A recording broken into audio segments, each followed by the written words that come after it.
ലാക്കാട്ടൂർ കുറ്റിക്കവല ഭാഗത്താണ് കാട്ടുപന്നിയുടെ ശല്യം വർദ്ധിച്ചത്.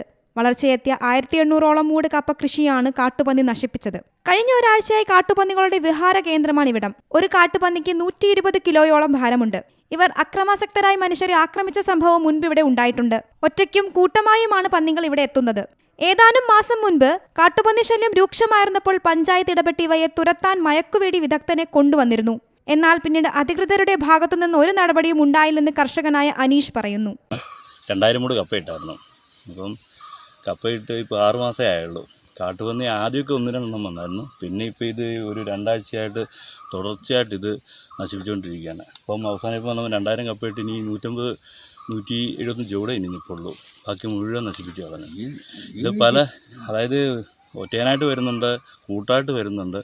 പഞ്ചായത്തിലൊക്കെ പരാതി കൊടുത്തപ്പോൾ ഒരു ദിവസം പാലായിൽ നിന്ന് 2 വെടിക്കാരൊക്കെ വന്നായിരുന്നു. അവരൊരു ദിവസം ഇവിടെ മുഴുവൻ കറങ്ങിച്ച് പോയിട്ട് പിന്നെ അവരെ കണ്ടിട്ടില്ല. ലാക്കാട്ടൂരിന് പുറമെ കോത്തല ഭാഗത്തും കാട്ടുപന്നിയുടെ ആക്രമണം അടുത്തിടെ ഉണ്ടായി. കുറ്റിക്കവലയ്ക്ക് സമീപത്തെ കൈതകൃഷിയും കാട്ടുപന്നി നശിപ്പിച്ചതായി നാട്ടുകാർ പറയുന്നു. ജനങ്ങളുടെ സ്വത്തിനും ജീവനും ഭീഷണിയായ കാട്ടുപന്നിയെ എത്രയും വേഗം വെടിവെച്ച് കൊല്ലാൻ അധികൃതർ തയ്യാറാകണമെന്നാണ് വ്യാപക ആവശ്യം. Zee Malayalam news, Kottayam. പുതിയ വാർത്തകളും വിശേഷങ്ങളും ഇനി വിരൽ തുമ്പിൽ. എല്ലാ ഡിജിറ്റൽ പ്ലാറ്റ്ഫോമുകളിലും ഇപ്പോൾ സീ മലയാളം ന്യൂസ് ലഭ്യം.